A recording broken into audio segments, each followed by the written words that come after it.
Eh bien, voilà, ça y est. La dernière table ronde du festival Apulé commence en présence de Yahya Bellaskri et Laure Leroy autour des éditions Zulma. Rien d'autre, sauf que à vous de poser les questions que vous souhaitez poser, évidemment, tout simplement. Merci à vous.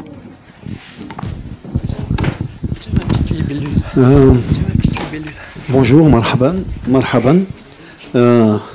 C'est ça comme ça maintenant, c'est arabisé ici. Il faut commencer. Hein. Bien, donc notre rencontre c'est avec Laure Leroy, fondatrice et directrice des éditions Zulma. Et on va essayer avec elle d'en savoir un peu plus sur cette maison d'édition. Et moi je saurai un peu plus avec vous. Je suis très content. Alors, première question, mais très très personnelle. Et vraiment, qu'est-ce qui fait qu'une jeune femme universitaire qui fait des études dans une université à un moment donné, qui a priori ne l'amène pas vers l'édition, parce que c'est la linguistique anglaise, ait un jour envie d'aller vers l'édition? Juste au départ, comme ça. Qu'est-ce qui a déterminé ce choix-là, cette voie? Bonsoir. En fait, j'ai fait des études d'anglais à la fac et de linguistique. Pendant tout le temps de ces études, je faisais des stages dans l'édition, donc l'envie d'être éditrice est bien antérieure à la création de Zulma. Je pense que, alors c'est une histoire, à force de la raconter, je ne sais plus très bien si c'est une vraie histoire ou pas, mais j'étais en seconde peut-être, ou première.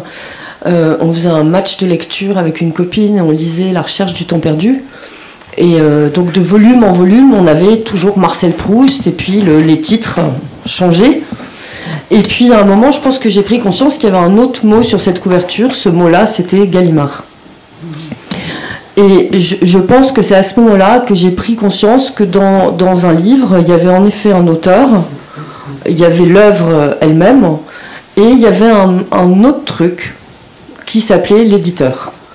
Et je crois que c'est de là, tout simplement, qu'est venue l'envie d'être éditrice. Je crois que c'était une envie à la fois très forte de littérature et en même temps une envie de choses concrètes. Vraiment mettre les mains dans le cambouis. Je sais que le cambouis tâche le papier, mais pas une envie d'être dans un espace... disons éthéré. Alors excusez-moi, mes amis, tous écrivains, j'avais l'impression qu'écrire c'était un espace éthéré. Et donc j'avais envie de quelque chose qui me semblait beaucoup plus concret et qui était aussi une position de passeur, une position d'intermédiaire. Je n'avais pas du tout vocation à être créatrice d'une œuvre, mais de transmettre l'œuvre des autres, de la choisir, de la partager, de la promouvoir, de la diffuser. Ça me semblait vraiment quelque chose de passionnant. Alors j'ai trouvé que vous aimez beaucoup l'œuvre de Balzac, notamment La condition humaine, que vous appréciez, et vous dites à ce propos-là, j'ai découvert ça sur Internet, je vous cite, le métier d'éditeur se situe dans ce double mouvement de prendre et de donner.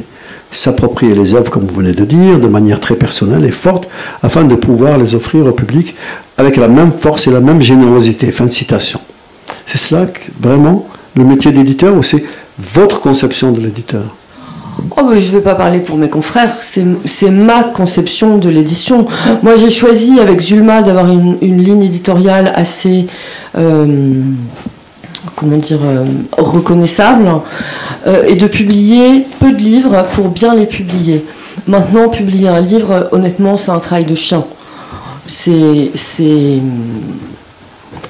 sans fin, c'est énorme, ça demande une énergie de transmission transmettre à chacun le désir de découvrir une œuvre, le désir d'ouvrir un livre, de s'y plonger, le désir de... Hubert parlait hier du suspension of disbelief du lecteur, c'est-à-dire que quand on ouvre un livre, on signe une sorte de pacte avec l'auteur en lui disant « Ok, c'est bon, vas-y, raconte-moi ton histoire ». Et donc on accepte une forme de pacte avec l'auteur, mais faire passer ce goût, ce désir, cette envie de faire ce pacte avec tel ou tel auteur, tel ou tel livre, travailler avec chacun, faire que les choses soient les plus belles possibles et touchent le plus grand nombre possible de lecteurs, tout ça, honnêtement, c'est pas une sinécure. Donc, si je veux avoir l'énergie de faire tout ça, j'ai besoin d'avoir une passion véritable, forte, durable pour le livre que je vais publier. Cette passion-là, c'est ce que j'appelle s'approprier. C'est-à-dire que ce livre devient mon livre, comme je pense que tous les lecteurs un peu passionnés, les livres qu'on aime, je pense qu'on les fait siens, c'est à nous. Victor Hugo est à moi. J'emmerde ses ayants droit, il est à moi. Parce que c'est un élément de mon univers d'imaginaire et quelque chose, que ce soit un tableau, une musique, n'importe quelle œuvre d'art, je peux de la même manière la faire mienne. Et c'est là, pour ma part, que je vais trouver l'énergie de transmettre, de donner envie, parce qu'on n'est pas dans un temps court. Un livre, souvent, va se préparer sur... ça peut être 5 ans, 10 ans, 3 ans. Et puis ensuite, il va se publier et se vendre, on l'espère, sur aussi une durée longue. Donc, il y a un engagement durable avant et après. Un engagement durable, force et générosité, même si c'est un travail de chien, entre parenthèses, mais c'est pas grave. Il y a de la générosité, de la force et de la joie aussi. Et j'ai trouvé cette phrase très très jolie sur Zulma qui dit « La petite maison d'édition qui voulait rendre le monde plus grand ». Rendre le monde plus grand, c'est aller vers ce monde dans la diversité de la littérature qui se fait. Et vous publiez donc des textes, des écrivains du monde entier. Oui, je suis... Alors, après, dans mon parcours personnel, j'ai fait beaucoup de voyages et j'ai toujours été fascinée par l'autre, par toute la variété des cultures du monde, par la variété des langues, par la variété des visages. Et je pense que j'ai souvent cet exemple avec Vaikom Muhammad Bashir, qui est un écrivain du Kerala dont j'ai publié 3 livres. Bashir, c'est un écrivain du Kerala. Donc, en général, on ne sait pas toujours très bien. Mais si je commence l'histoire dans l'autre sens, en fait, c'est surtout un écrivain qui écrit en malayalam. Donc le malayalam, personne ne connaît. En général, on peut savoir... bravo. Bravo. Et on sait éventuellement que c'est une langue qui est parlée au Kerala et que le Kerala est en Inde. Mais imaginez qu'au Kerala, il y a 30 à 35 millions d'habitants, qu'il y a des universités, des radios, des journaux, des éditeurs, des écrivains, des musiciens, des peintres, des journalistes. Bref, il y a toute une vie culturelle qui est forte, qui est dense, qui est riche, qui existe au Kerala, dans cette langue qui est le malayalam. Donc on n'a aucune connaissance de ce qui s'y passe. Et donc on me dit, Laure, c'est bien, tu publies des auteurs de langues minoritaires ou de langues rares. Mais c'est pas parce qu'on ignore quelque chose que cette chose n'existe pas. Et je trouve qu'on a une tendance à une forme d'égocentrisme national en ce qui concerne la littérature d'expression française.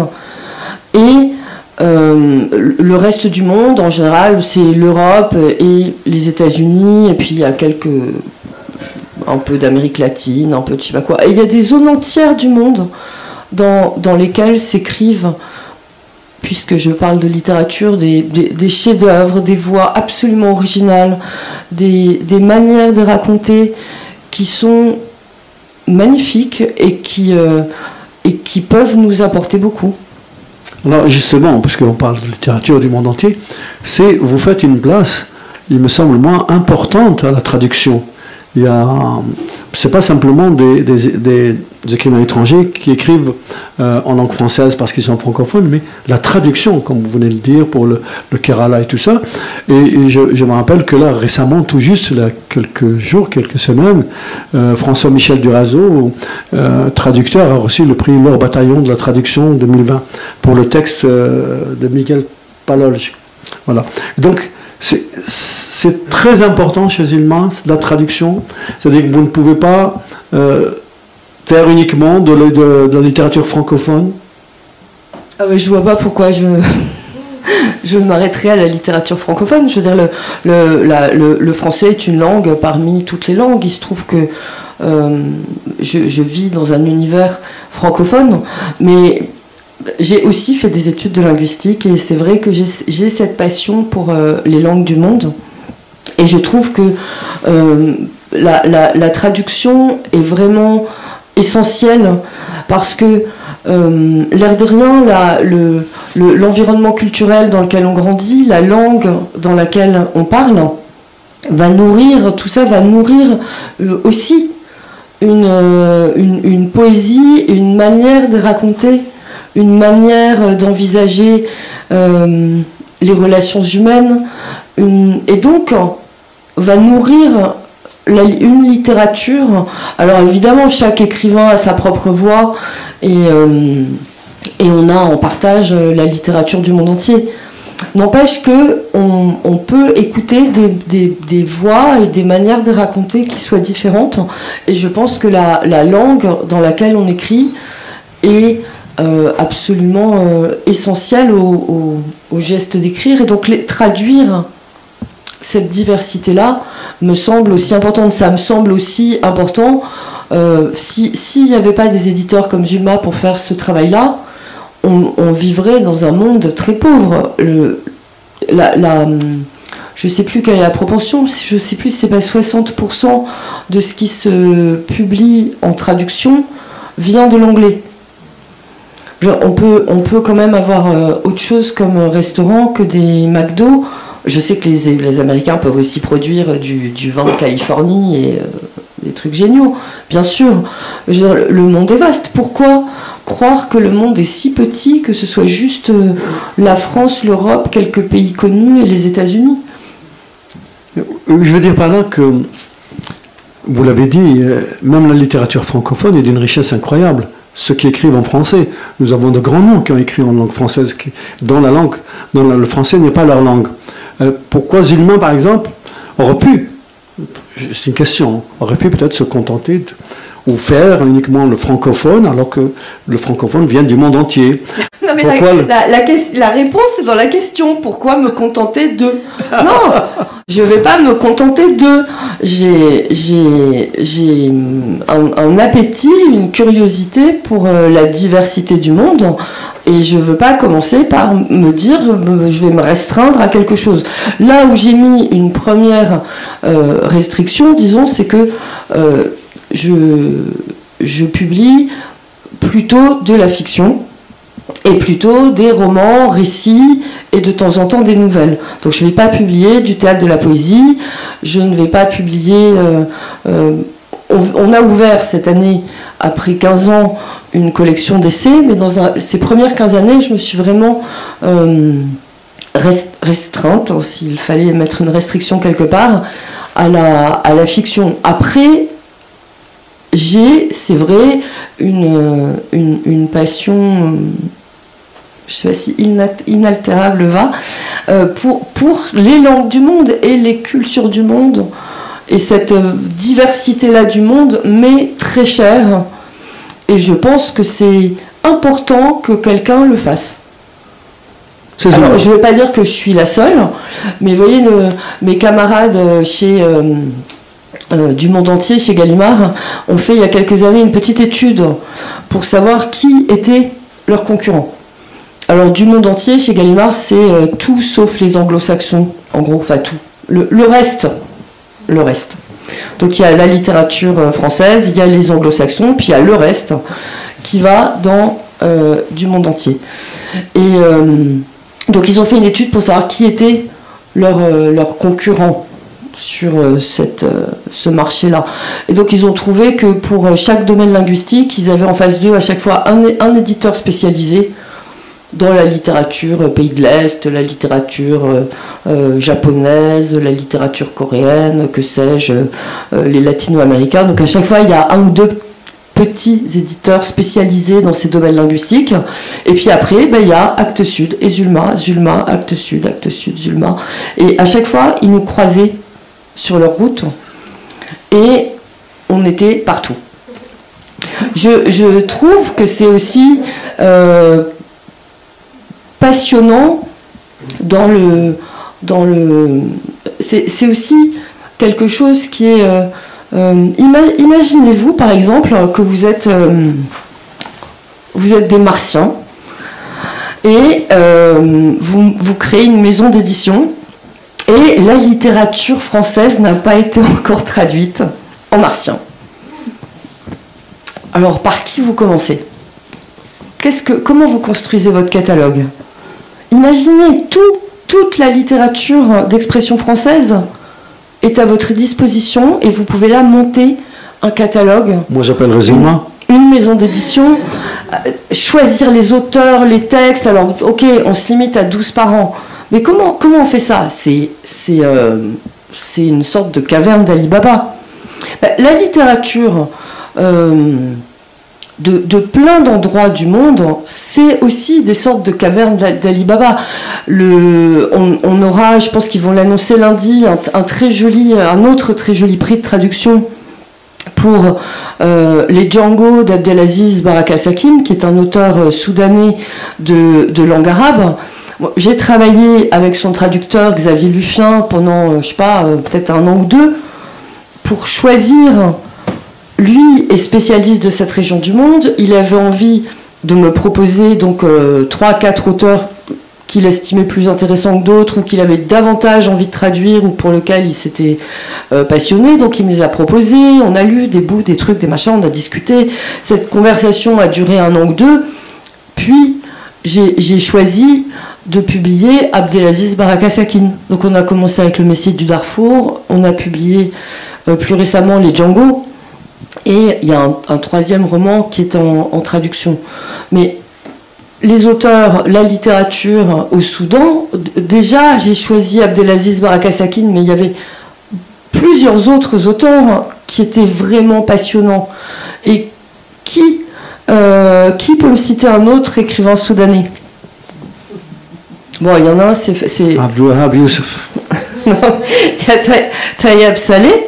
Oui. La saison des migrations vers le nord, je pense, et qui est un écrivain des années 50, mais finalement, pourquoi il n'y aurait pas des merveilles de littérature au Soudan ? Il y en a, évidemment. Donc il y a un côté caverne d'Ali Baba où finalement on a des merveilles de la littérature et finalement on se dit, voilà, je vais choisir plutôt tel écrivain, telle œuvre, et je vais m'efforcer de faire connaître cet écrivain en français.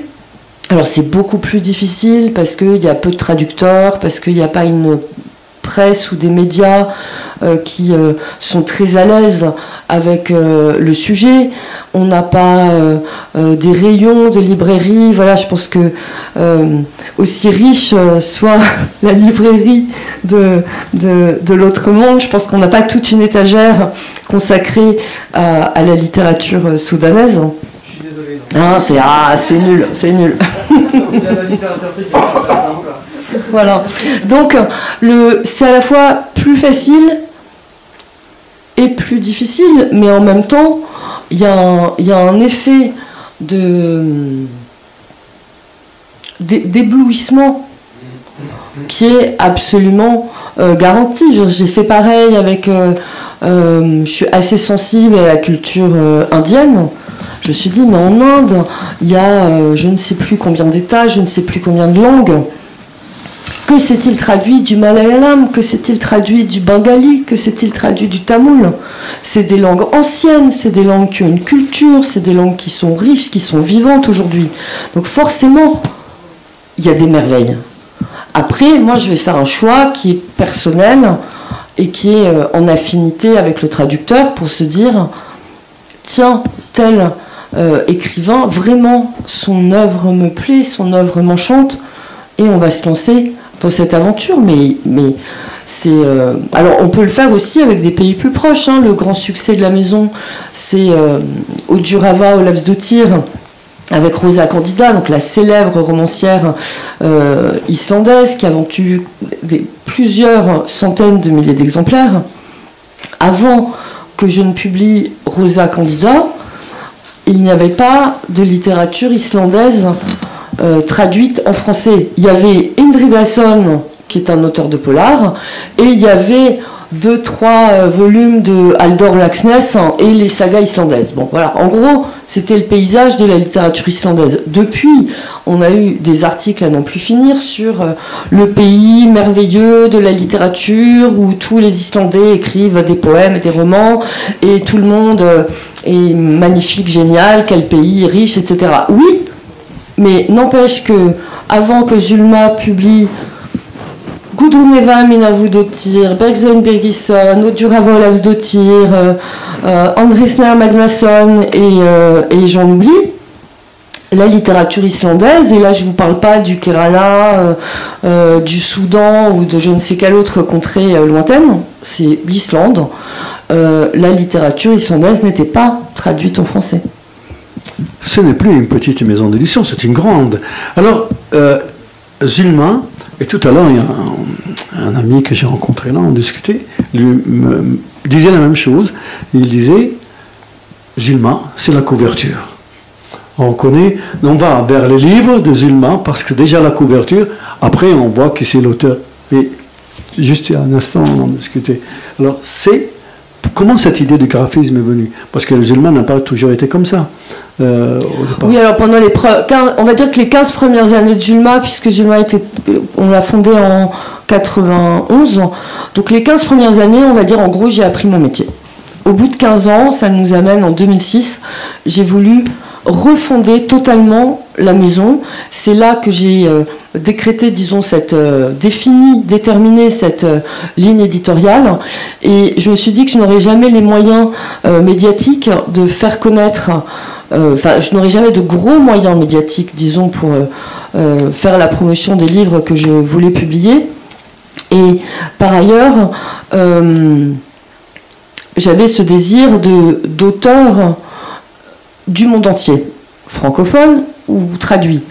N'empêche que à la fin, alors je me le suis pas dit tout de suite, mais le fait est que si vous prenez un catalogue de Zulma, malheureusement ou heureusement, les noms de nos auteurs ne sont pas toujours facilement retenables par le public français. Donc voilà, même Odurava Ólafsdóttir, qui a publié plusieurs centaines de milliers d'exemplaires, les 3/4 des gens n'ont pas retenu son nom et me disent « Mais si, tu sais, la romancière islandaise, bon, c'est elle. » Donc, comment faire pour promouvoir ces livres? Je me suis dit qu'il fallait que le livre lui-même, l'objet lui-même, soit un objet qui parle aux lecteurs et aux amoureux de la littérature.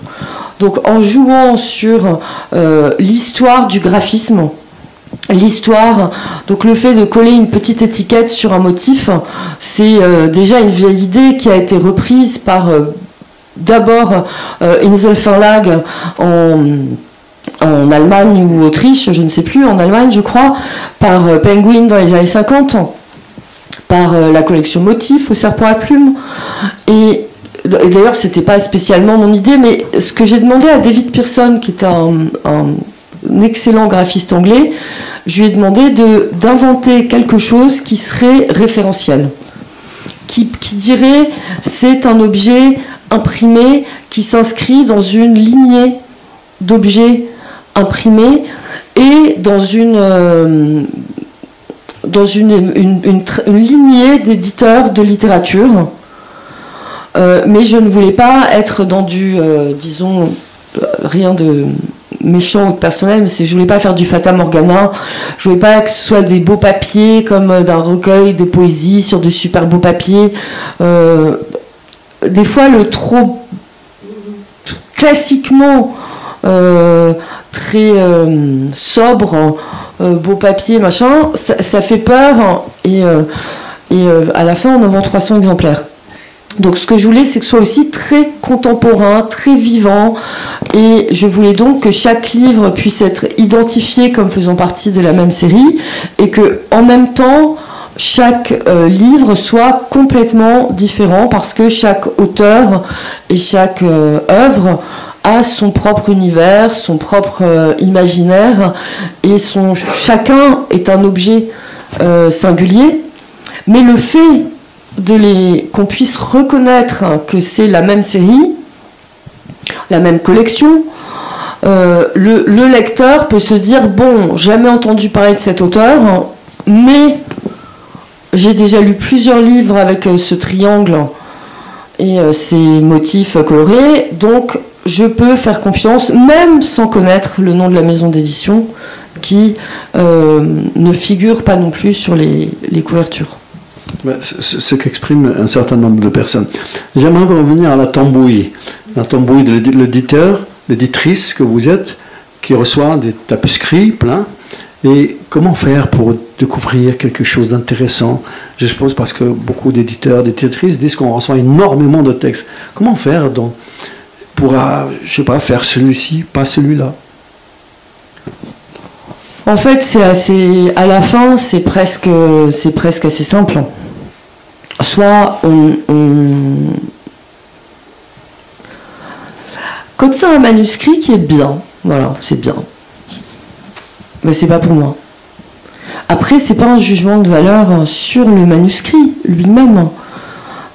C'est juste que si moi je trouve ça bien, je sais que ça suffit pas. Il faut que je sois prête à me damner pour ce machin. Il faut que je sois prête à poser 50 000, 100 000 euros sur la table. Il faut que je sois prête à faire un pari fou. Il faut que je me dise que... De toute façon, il y a deux signes qui sont assez simples à repérer.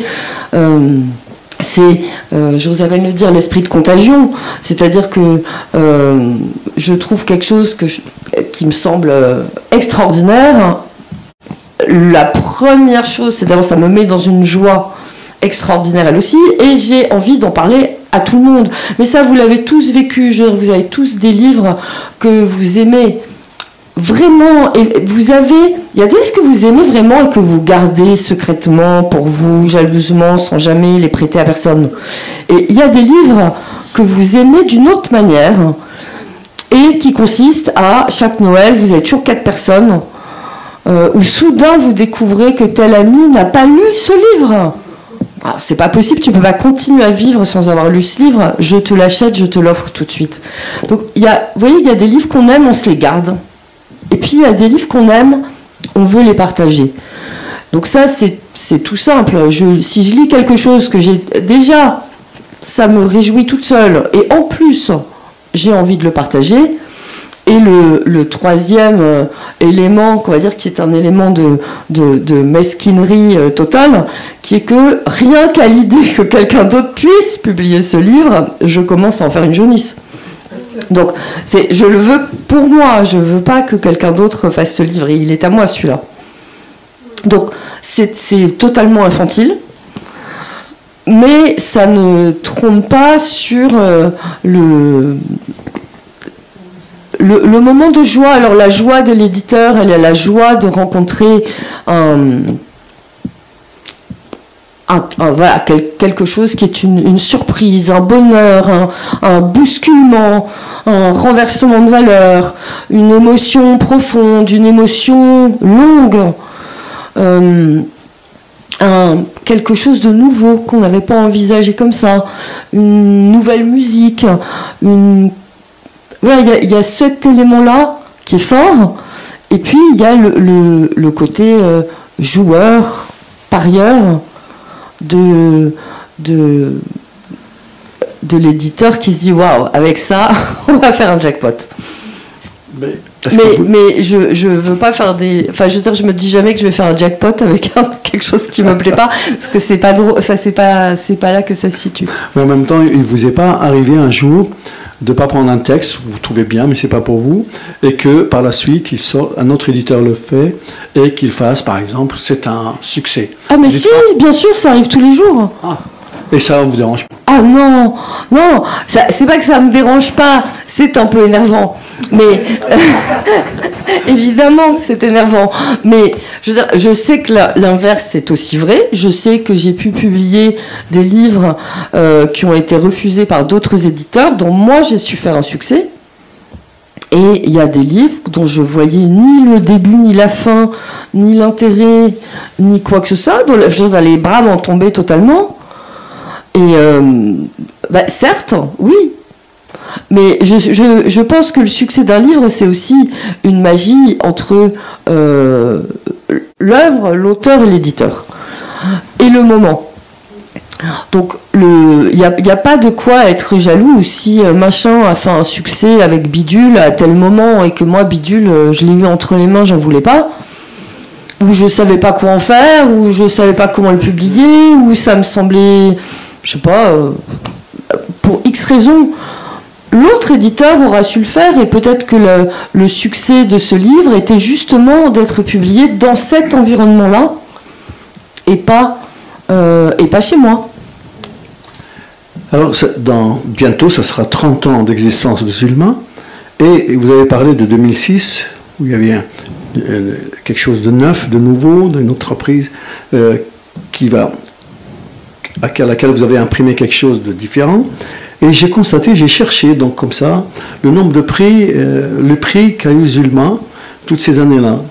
Et ce qui était surprenant, ce qui m'a surpris moi, c'est que depuis 2006, il y a un nombre de prix pour des auteurs de Zulma ou des traducteurs très important. C'est-à-dire qu'il y a des prix par ces livres. Or, avant 2006, il y en a quelques-uns, mais pas autant. Est-ce que c'est dû à cette nouvelle stratégie de graphisme Mais c'est tout, c'est le graphisme. Je veux dire qu'avant le graphisme, c'est une ligne éditoriale. C'est un choix d'un certain nombre de livres et c'est toute une manière de travailler. C'est-à-dire que peut-être qu'avant 2006, je publiais 30 livres par an. Après 2006, j'ai décidé d'en publier 12. Chaque livre que je publie est vraiment un choix, un pari et une vraie décision forte qui est prise. Et ensuite, toute l'énergie, elle est là pour publier le livre de la meilleure manière possible et le promouvoir de la meilleure manière possible. Donc, d'ailleurs, beaucoup des grands prix et des prix de manière générale que la maison a pu recevoir, en général, c'était des prix qui étaient déjà précédés par un engouement du public et d'abord un engouement des libraires.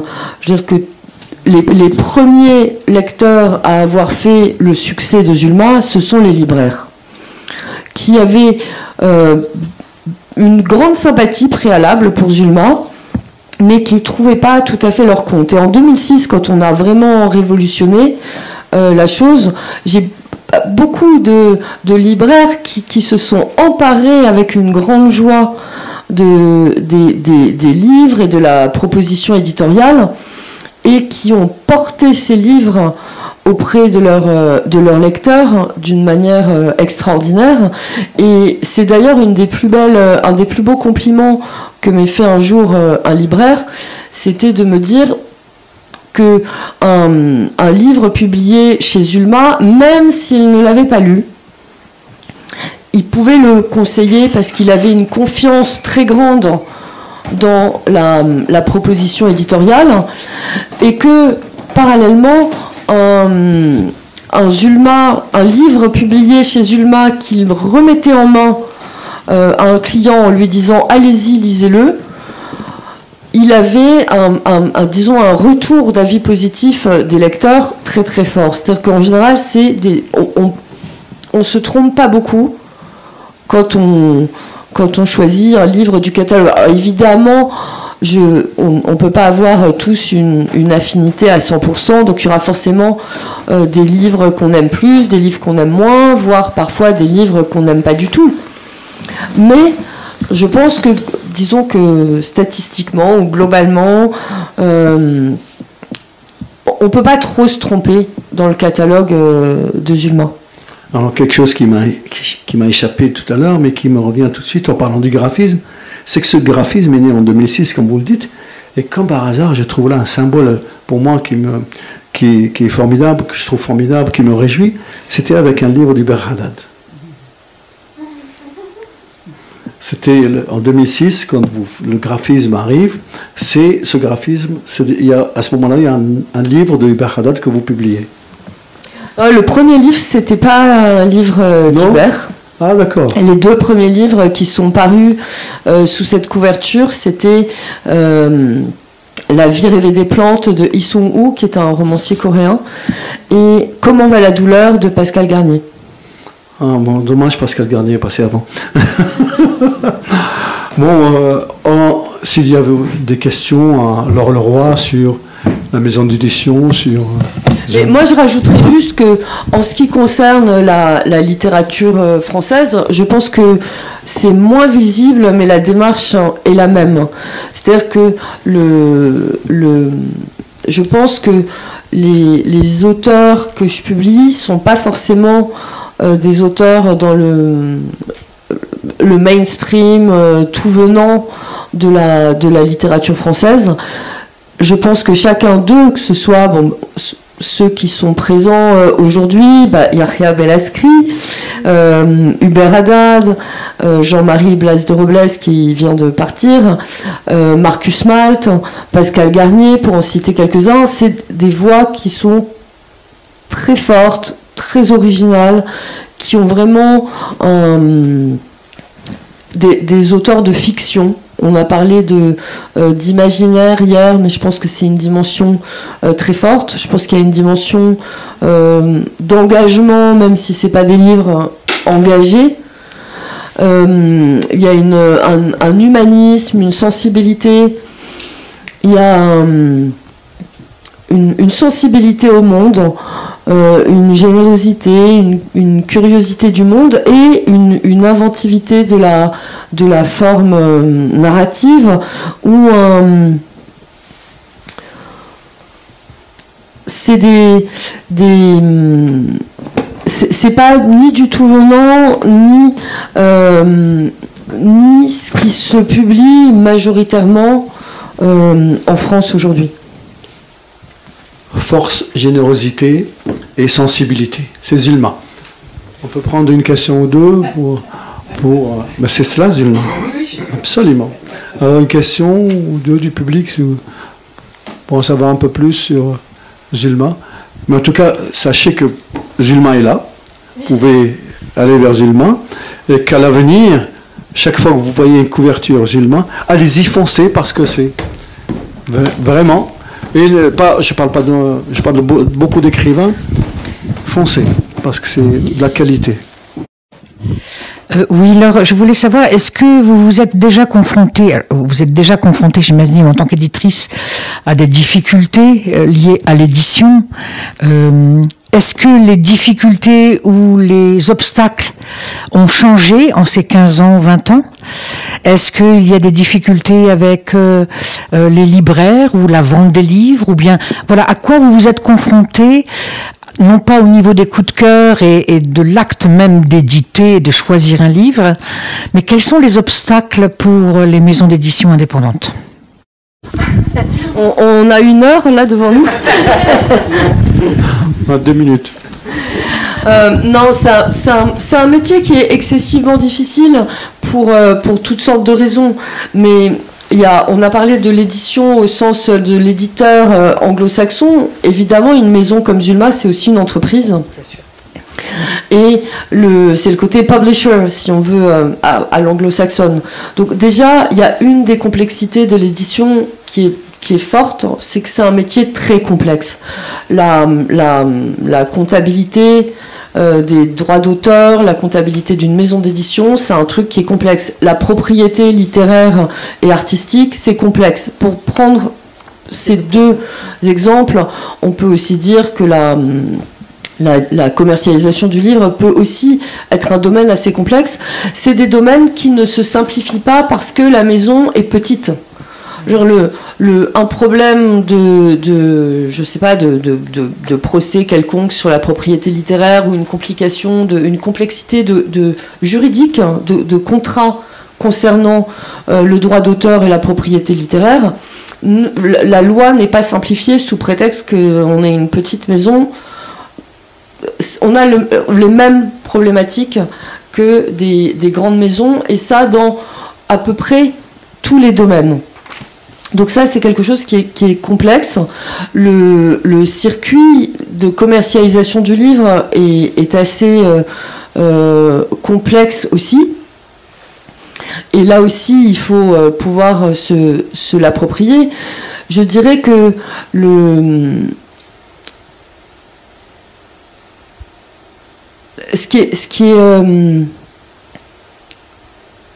je trouve que toutes ces dernières années, on a une pression très forte qui est difficile à mesurer, mais je pense qu'il y a un sentiment assez général de perte de crédit, de perte de confiance. Donc les lecteurs, souvent, n'ont plus...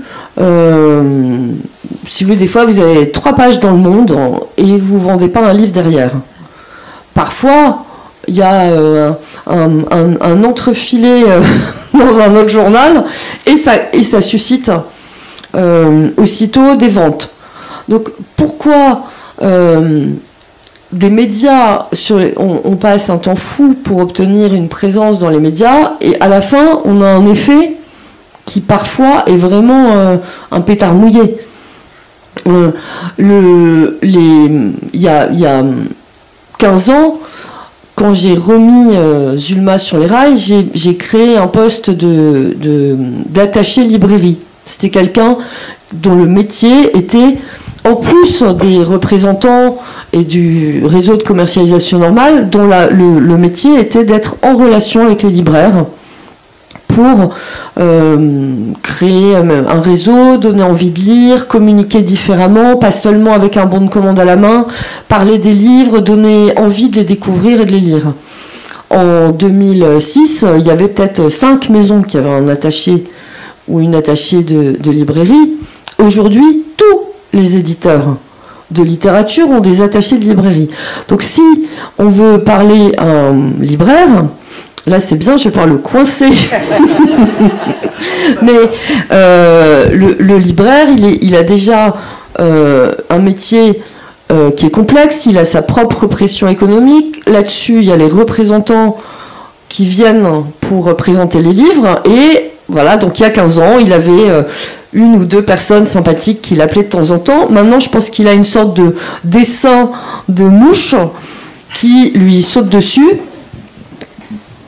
Et chacun voulant lui vendre sa salade en lui disant qu'on fait les meilleurs livres et qu'il faut vraiment les lire et qu'ils sont plus intéressants. Donc, d'une certaine manière, le nombre de participants à cette opération en tue un peu les bons effets. Mais alors maintenant, si on n'a plus accès aussi facilement et de manière aussi fluide aux libraires parce que le temps est compté, comment on fait pour continuer de promouvoir ces livres? Et moi, j'ai été, donc pas l'année dernière, puisque ça n'a pas eu lieu, mais peut-être le précédent Salon du Livre, m'est arrivée une aventure qui m'a, je dois dire, particulièrement choquée. C'est que pendant le Salon du Livre, les membres de l'équipe de Zulma sont très présents. Et donc, j'étais là et je jouais à la marchande, si on veut. En tout cas, je parlais des livres aux gens qui voulaient bien s'y intéresser.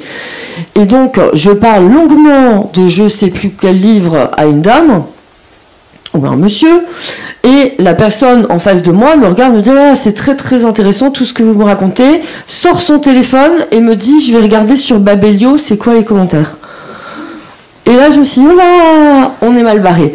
Ça veut dire que la voix de la presse a perdu de crédit. Parfois, on a l'impression que les libraires eux-mêmes sont désemparés vis-à-vis de leurs clients et que si le dernier mot est aux réseaux sociaux, là, on est mal. Parce que franchement, c'est pas un générateur de curiosité et de diversité comme on pourrait le croire. Je pense que c'est plutôt un rétrécisseur de beaucoup de choses. Donc la difficulté, elle est de comment on arrive à faire circuler l'information, déjà, tout simplement, et comment on arrive à faire partager le désir de partager ce qui est là, offert aux lecteurs. Et ça, je trouve que c'est de plus en plus difficile parce que même je sais pas, il y a 15 ans, quand un libraire avait un coup de cœur, des fois il en vendait 200. Et aujourd'hui, j'ai l'impression que ça marche plus comme ça. Et ça marche plus comme ça dans les médias, ça marche. C'est moins garanti, disons, en librairie, mais je pense parce que les libraires ont aussi peut-être davantage de coups de cœur, parce que le métier, là aussi, a évolué. Et donc, c'est plus compliqué de réinventer tout un flux de communication positive pour défendre les livres et pour les faire... Combien de personnes j'ai croisées qui m'ont dit « Ah, j'adore vos couvertures, elles sont magnifiques. » Et là, je demande bah, « alors, vous en avez lu un ou... » « Ah non, non, non. Non, non, mais j'aimerais bien. » Donc, il y a aussi le rythme des gens n'est pas mon rythme. Je veux dire, je publie 12 livres par an. Il y a aussi des lecteurs qui viennent vers moi et qui disent « Ah, Zulma, c'est ma maison d'édition préférée. » Et donc, la personne achète depuis 3 ans peut-être 2 livres de la maison par an. Et pour la personne, ce que je conçois tout à fait, c'est une vraie fidélité, une vraie attention, une reconnaissance. On se dit « Ah oui, c'est vrai, c'est la maison d'édition que j'adore. Il faut que je suive et que je soutienne cette maison d'édition. » Et c'est 2 livres par an. Et je n'en publie quand même que 12, ce qui est pas beaucoup. Alors combien de lecteurs fidèles faudrait-il à une maison d'édition qui publierait peu de livres, 12, et qui voudrait avoir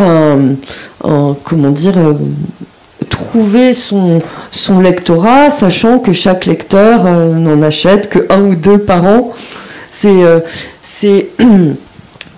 finit par faire beaucoup de monde pour qu'une maison d'édition continue à vivre. Et c'est vrai qu'on a fait tout un travail auprès de toute une petite équipe de blogueurs, et on s'est aperçu qu'il y avait des gens qui disaient « Ah non, non, Zulma, c'est à moi, ça. Non, non, Zulma, je partage pas. » Et donc là, on a dit « Non, mais les gars, si vous voulez que Zulma existe, partagez.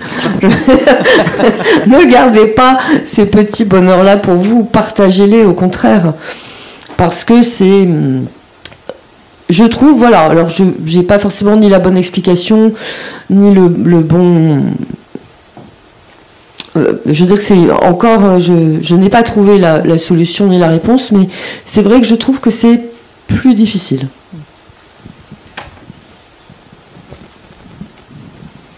Ce serait dommage de finir sur plus difficile. Oui, c'est vrai. Ça reste très joyeux. Voilà, c'est ainsi qu'on va terminer. Les livres Zulma sont là. Et à la prochaine lecture tout à l'heure, dans un petit moment. Merci à vous. Merci.